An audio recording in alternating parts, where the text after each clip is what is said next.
वैदिक पर्सपेक्टिव के इस YouTube चैनल को सब्सक्राइब करें, वीडियो को लाइक व शेयर करें। ओम त्वम अग्ने प्रयत दक्षिणम नरम वरमेव रयूतम परिपासी विश्वतः स्वदुक्षध्वा यो वसतौ स्योन कृज्जीवयाजम यजते सोमपा दिवः। तुम्हें अग्नि दक्षिणा प्रदान करने वाले पुरुष का सिले हुए कवच के समान सब ओर से परिपालन करते हो, जो निवास स्थान में स्वादिष्ट जल और अन्न वाला है, सुखी करने वाला है, जीवन यज्ञ करता है, वह स्वर्ग की उपमा है। ये ऋग्वेद के प्रथम मंडल का 21वां सूक्त है। इस सूक्त में कुल 18 मंत्र हैं। उनका दोहन नहीं करना है आपको कि आप उनको दोहते ही चले जाओ, नहीं, आपको उनका इस प्रकार पालन पोषण करना है कि उनसे इस प्रकार उनका पालन पोषण करना है कि वो पोषित भी हो। पोषण मतलब होता है कि आप जब जिसका पोषण करेंगे तो वो भी आगे बढ़ता है और आप भी आगे बढ़े, इस प्रकार से उसका पोषण करना है कि उसको भी सुविधाएं प्रदान करें और आप अपना भी टैक्स प्राप्त करें, धन प्राप्त करें। तो ये यहाँ पर तो ये है कि यहाँ पर अग्नि को कहा गया, परमपिता परमेश्वर ने शासक प्रशासकों को कहा गया कि आप समीक्षा कीजिए, समय समय पर आपको समीक्षा करनी होगी अपनी नीतियों की, अपने निर्णयों की, अपने नियमों की, और ऐसे लोगों को आपको विशेष सुविधा देना होगा।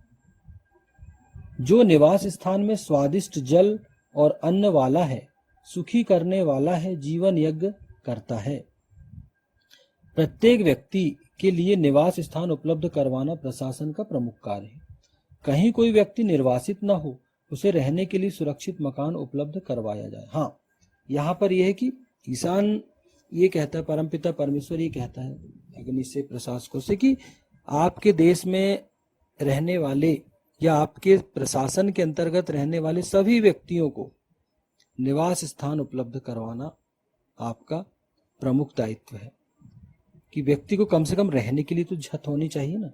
कोई व्यक्ति ऐसा ना हो कि जो निर्वासित हो, कहीं भी उसके पास घर ना हो, नहीं, मकान तो होना ही चाहिए, निवास की व्यवस्था तो होनी चाहिए, उसे रहने के लिए सुरक्षित मकान उपलब्ध करवाया जाना चाहिए। ये वेद निर्देश देता है अग्नि को, प्रशासकों को। हम देखते हैं कि शासन की योजनाएं चलती हैं, विभिन्न योजनाएं चल रही शासन की। अभी प्रधानमंत्री आवास योजना चल रही है, बहुत अच्छे अच्छे मकान बनकर लोगों को प्राप्त हो रहे हैं। वर्तमान में हम देखते हैं शासन लोगों को, जिनके पास प्लॉट है या जमीन है, पट्टे की जमीन है, लीज की जमीन है, तो उन्हीं को उनके ही नाम करती है वो शासन की, ये आपकी है, और पैसे दे रही है शासन, उनका घर बनवा के दे रही है। और बहुत पारदर्शिता के साथ ये कार्य हो रहा है। हम देखते हैं प्रधानमंत्री आवास योजना के अंतर्गत लोगों के पास कितने सुंदर सुंदर मकान बन रहे हैं। यही कर्तव्य है प्रशासक का, शासक का, प्रशासन का, कि हर व्यक्ति को रहने की व्यवस्था हो। क्योंकि जब उस रहने की व्यवस्था होगी, रहने के बाद ही तो व्यक्ति सुरक्षित महसूस करेगा ना। क्योंकि एक मकान जो है, आवास की जो व्यवस्था है, उसको बहुत सारी चीजों से, भौतिक और प्राकृतिक जो आपदाएं हैं, उन दोनों से उसकी रक्षा करती है। ठंड से बचाएगी, गर्मी से, बरसात से तो उसको व्यक्ति बचता ही है, घर होने से उसकी रक्षा ऐसे तो होती है। लेकिन इसके अलावा भी चोरों से, चोर हैं, डाकू हैं,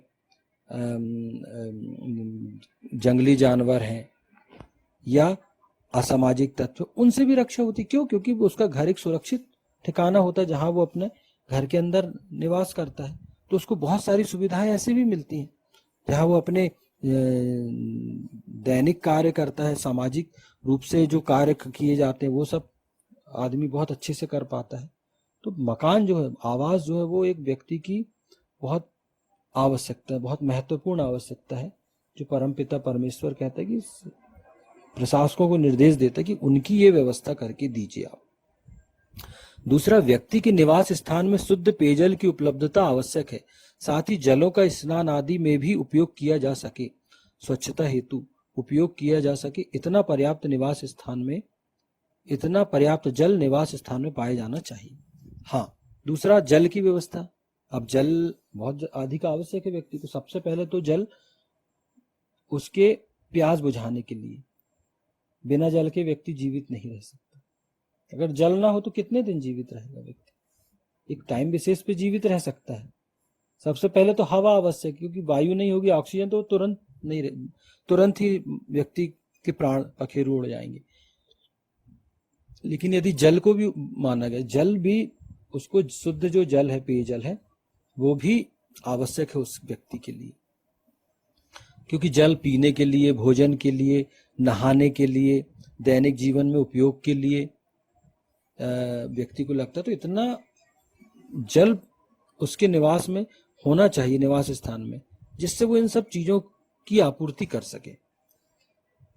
तीसरा, व्यक्ति के निवास स्थान में जल के साथ साथ स्वादिष्ट भोजन हेतु पर्याप्त अन्न होना चाहिए। इस हेतु खाद्यान्न स्वादिष्ट और पौष्टिक होना चाहिए, घटिया नहीं होना चाहिए। इसके अलावा व्यक्ति की जो निवास स्थान में जल के साथ साथ भोजन भी हो, भोजन की व्यवस्था हो, ये उसकी मूलभूत आवश्यकताएं हैं। तो वेद आदेश दे रहा है अपने आज्ञाकारियों अग्नि को कि ये आपका ध्यान, आपका कर्तव्य है कि उसको भोजन के लिए ऐसे खाद्यान्न स्वादिष्ट और पौष्टिक भोजन उपलब्ध हो। उनका स्तर बहुत ही निम्न स्तर का नहीं होना चाहिए। कैसे होगा? इसके लिए प्रशासन को ये आदेश दिया ईशान ने कि आपको व्यवस्था करनी है कि उन आम आदमी जो भोजन करे, जो अन्न, जो सब्जियां, जो भी उपयोग की खाद्य पदार्थ हैं, उनकी आपको क्वालिटी निश्चित करना है कि वो घटिया क्वालिटी की ना हो। इसलिए हमारे यहाँ एक, हम देखते हैं हमारे केंद्र, हमारी सरकारें जो है, केंद्र सरकार या राज्य सरकार, एक खाद्य आपूर्ति विभाग होता है इसके लिए, जो ये निश्चित करता है समय समय पे कि जो लोगों को जो अनाज खाने के लिए जो अन्न जाएगा, उसकी क्वालिटी की एक क्वालिटी निश्चित करता है कि इस लेवल का अनाज होना चाहिए, इस लेवल का खाद्य विक्रय के लिए जो खाद्य पदार्थ रखे जाते हैं, सब्जियां रखी जाती है, वो उस लेवल की होनी चाहिए।